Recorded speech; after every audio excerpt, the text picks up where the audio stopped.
ended, and you no longer could find that exact drop. It doesn't exist. It is just part of the whole. Both Rusty and I have had those experiences before we met each other, actually. And we continue to have those types of experiences through meditation, which is another one of those tools. Breath work will get you there. Breath work, lots of things like that. But we go back to that space of nothing. Right. That space of, I will use the word love, but it's not love. It's a space of unconditional acceptance. All and nothing. Where Tricia is no longer. Right. I no longer have a body. I am the drop that goes in the ocean and disperses. You couldn't find me. And that's what we know is higher level, is higher, different, up, whatever you want to call it. And at that point, when you're looking at the game of duality from the eyes of Source, it looks very different. And this is why your ego will fight tooth and nail to keep you asleep. Because awakening means your ego doesn't exist. You lose a sense of self. Even if you awaken in body and may stay in body, yes, your ego is there. It is the user interface between here and here. Right? But it's no longer running your life. It's just the user interface. And you know it isn't who you really are. You don't question that anymore. So, we enjoy the game. Yeah. We play in the game. We can talk about spirit guides. We can talk to your dead aunts. We can do channeling and mediumship and psychics. We can do energy healing. We can write books and run centers and be psychotherapists and help you with your emotions and your grief classes and your business. We play in the game. For us, it's fun. But it really becomes play. It's not serious. And it's not struggle. And by the way, how could any game that the only way out of it is to die be all that serious? Right? Think about that. The only way out is to die. Whether you win financially, lose financially, win in love, lose in love, it doesn't make any difference. It's not real. It's not real. It's not anything but Maya, illusion. That's all it is. So all these talks that we're going to have in this series are going to talk about these kind of topics that you just asked about, and are going to talk about other topics of how do you now, what are the rules? How do you master yourself? That's why we call it advanced metaphysics self-mastery, because when you can master yourself in these different planes and these different spaces and these different levels of the game, when you get the rules, when you get the tools, then you get to a space where you realize all the things that we just taught tonight. And you go, wow, Rusty and Tricia were right. Well, tonight we are. They might find a whole different reality for themselves. We are. I am today. So anyway, yes. I feel there's a big difference between if there's reincarnation and not, because there's a whole concept of YOLO, where you could just live to the fullest without any consequences because you die anyways and disappear. Versus there's real consequences later in life. Which one are you guys? What if it's both and? What if karma is all about this life with this body? One of the things it doesn't require reincarnation to make up for consequences of what you did here. Mm-hmm. Cause and effect. If I walk up and I slap you upside the face, you're more than likely going to slap me right back, right? Cause and effect, consequence, karma, right? But that's right here. That's right now. That's not, I slapped you in the face and 10,000 lifetimes you come back and slap me, right? Kohlberg is a psychologist who created levels of morality. And I'm not going to go through his levels of morality, but the gist of it is... It's a circle, by the way. When you start, You believe in cause and effect. The only reason why I'm good is because I'm afraid something bad might happen. There's an external reason for me to be good. And so that's a very low level on his belief system. But that is where all religion falls. All religion falls in an external punishment of some sort, whether it's hell or just a bad life, or whether it is reincarnation as a lower life form. The belief that something external is why I'm good. I'm good because I'm going to be punished, or I'm going to be rewarded. I'm going to get to heaven, or I'm going to have a better life next time. So that external thing that's telling me how to behave is actually a very low level of Kohlberg's moral development. Higher levels of Kohlberg's moral development say, I'm good because I know I want to be. I'm good because I don't cheat you or slap you or steal from you, because I have an internal belief that you're me. And if I cheat you or slap you or hurt you, I'm hurting myself. So there becomes an internalized desire to have, I don't know quite what to say, have a better, be a better person. Maybe that's the way he would probably put it. That would It be becomes internalized rather than externalized. right. Because Your reason for doing something is internal. It's no longer an external push. does that make sense? Yeah. Does that answer what? Yeah. But isn't that different levels of the avatar evolving as well? Yes. Yes, that's Yes. part of that levels of evolving. It's still all a duality. Matter of fact, we need to have laws. Laws and rules tell you how to act. You speed and a cop sees you, you get a ticket, right? You cause a car accident and you might get hurt, or you might hurt somebody else or kill somebody. You drive drunk and some cop sees you, you get put in jail, you steal. So the cause and effect kind of thing is very much a part of duality. Yeah, but my question that I have in my head is that, I'm trying to put it into words, if we are into that oneness and we are already God, Goddess, evolved source, what we are really looking into is these avatar programming thing to evolve so we can have different experiences in it, Yes. so we can express more finer aspects of us, so to speak. Not finer, Yes. you know, from So you're asking what's the purpose? No. Is that what you're asking? Is the purpose learning lessons?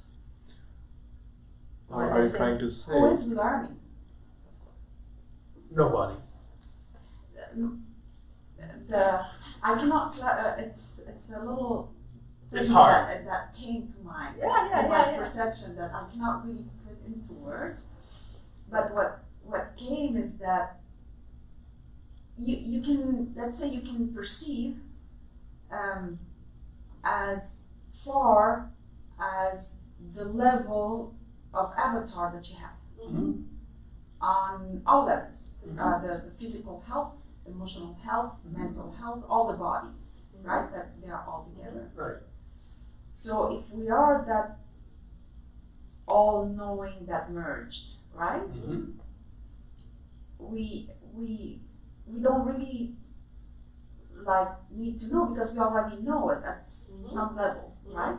But it's just the experience that we are going through, how to elevate the experience you want to have. It's actually, I hear your question. You know, I hear your question. So I'll try and encapsulate it. What you're actually saying is once we've gotten to that source, once we have fully merged in source, yet we know we're still here, right? Are we actually elevating this avatar of consciousness? No. Okay. No.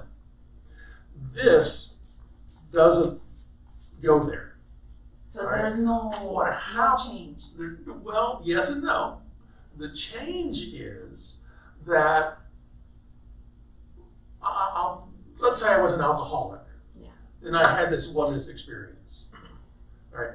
The change may be that I come back, I'm holding this source, and I realize I no longer want to harm my body. So I stop drinking. Okay.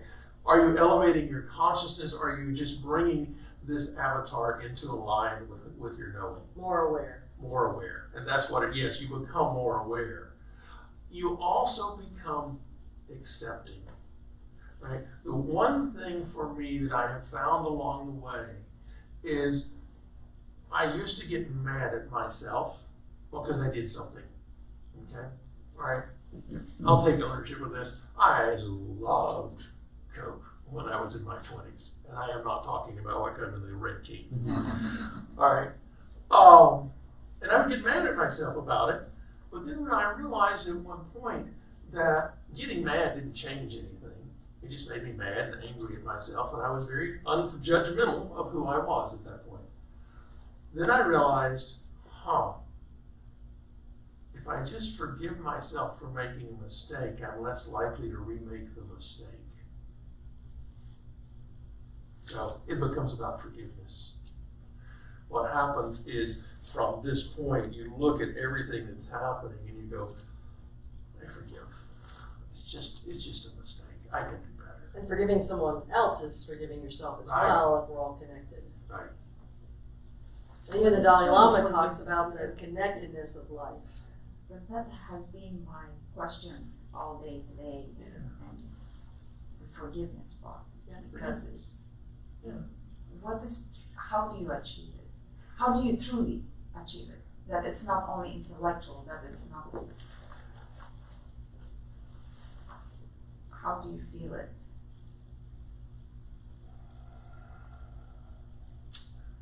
For me, and I can only answer for me, we will all find our own ways through this. For me, it begins with recognizing the value of what was going on. All right, and I told the story on other videos and stuff, but my very first fiance, I found out we were no longer engaged because I caught her in bed with my roommate. Not the best way to discover this, right? But it worked. So I was hurt, I was angry, all the things that all of us would feel in that situation. And was struggling with this.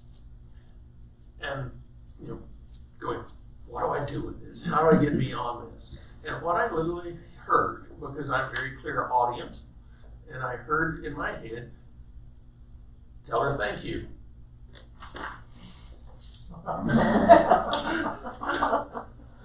I'm real. And I said, thank her for what? Breaking my heart? Yes, just say thank you. Thank you, you freaking bitch. Right? Be sincere. All right, thank you. And in that thank you for me, what happened is it took the charge off of it. And now my mind began to search for what on earth was I thankful for? And it found it. And what I learned in that is she broke my heart. Your heart cannot open until it breaks. And it will be broken multiple times in your physical life. It's just the opening. And it's as painful as that is, each and every time as it expands and gets broader and more open, I'm able to accept more, to love more. And that, the word forgiveness never came about with her simply because nothing wrong ever happened. Did you hear what I just said? Nothing wrong happened. When you can look at the situation and realize there was nothing wrong in it, that life is a conspiracy, everything is out to help you, right? And it really is. Then what is forgiveness? The acceptance that this was a gift. I may not like the wrapping paper the gift came in. It may have been used toilet paper, but I still need to ignore the wrapping paper and get to the gift. Really and truly. And that's forgiveness. Find the gift. All right. We're going to do a little visualization. Oh, hang on, we're still live, but We're going to do a little visualization just to help you kind of get a vision of the expanded levels. And so, and then all of these topics we're going to touch on in much more detail as we go along through the series, because it is about self-mastery.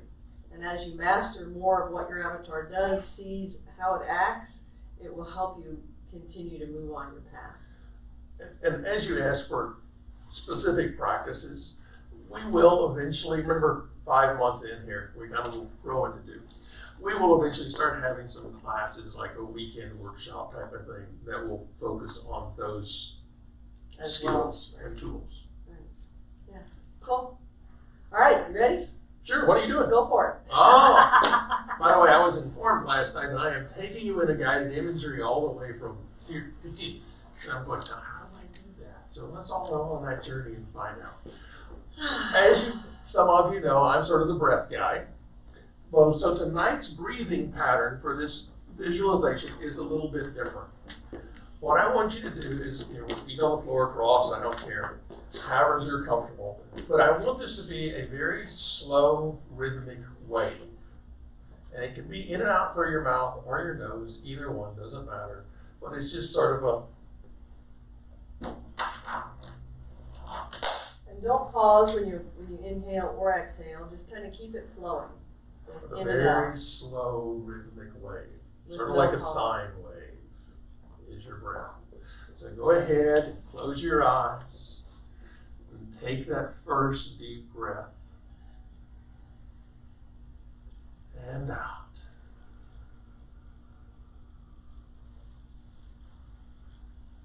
I want you to just imagine yourself standing alone in a meadow. Become aware of the warmth of the sun, the gentleness of the breeze, continuing to breathe slowly, rhythmically, hearing the songs of the birds, feeling and smelling the flowers around you, and breathe. And from this space of safety, allow yourself to travel back in time, long, long ago, to a proto-human on the plains of Africa. Feel yourself so small, surrounded by so many things that can harm you. Feel this fear. Feel this isolation. Feel this separation. This is the beginning of consciousness. Continuing to breathe slowly, rhythmically. Now begin to see yourself with a band of others. Feel the safety. Feel the camaraderie. This is your family. You know you are safe here. You know that you all are there for each other. Breathing rhythmically, slowly. Now imagine that you and your family have joined with other families, expanding, becoming a tribe. Feel the safety, feel the unity, feel the connection. You are no longer separate. You're no longer alone. You're part of something larger. And now allow yourself to travel further forward in time. And your tribe has joined with other tribes to form a society, a nation, expanded still. And within this tribe of tribes, there are differences. But you all know that you are part of this nation, this tribe of tribes. And breathe. And allow yourself to flow forward now, and your tribe of tribes is joining a larger tribe called the world. And you feel yourself now aware of all those in the world growing, expanding, breathing slowly, rhythmically. Now an awareness begins to occur to you that not only are the people of this tribe of tribes part of your awareness, it expands out to nature. It expands out to the entire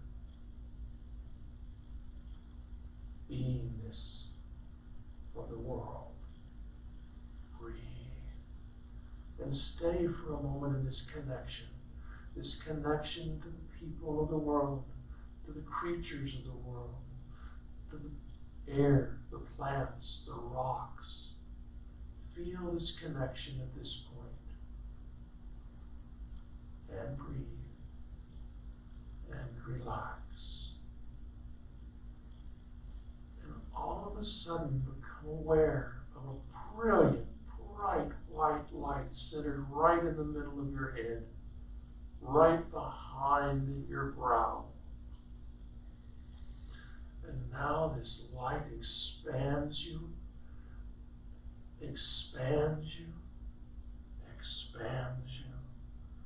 until you feel at one with the entire cosmos, with all in this universe. And breathe. And as you continue to breathe, feel yourself dissolving, breathing, feel the flow. There is no longer you, there are no longer others, there is only flow. It may be light, it may be dark, whatever, you just feel the flow. The in-breath, the out-breath, the flow. And allow yourself to rest within the flow of consciousness.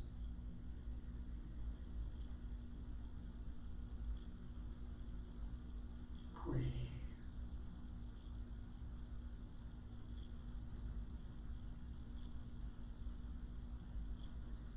Now begin to allow yourself to move from that flow back into your body. Wiggle your fingers, your toes. Feel the air as it goes through your nostrils and into your lungs. Feel the chair beneath you. Become aware of your body again. Coming back now. Coming back. Holding the awareness of all you've seen and felt. As I count from 5 to 1, you will awaken fully. 5,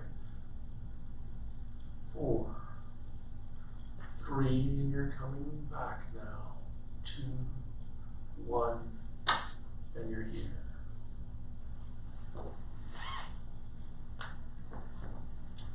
Thank you. We'll talk a little bit after we turn it off. Thank you so much for coming. Thank you for participating and asking your great questions. Yes, thank you. And we'll be continuing this series with some very more specifics.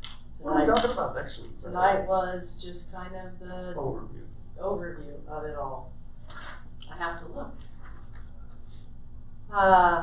Next week, they did this to me, taking back your power. The subtle ways in which we give our power to others. We'll do some exercises and guided imagery to help you stand strong and be more sovereign in, as we were saying, in the oneness that there is, and how to now these different little pieces. All right. So Thank you very much.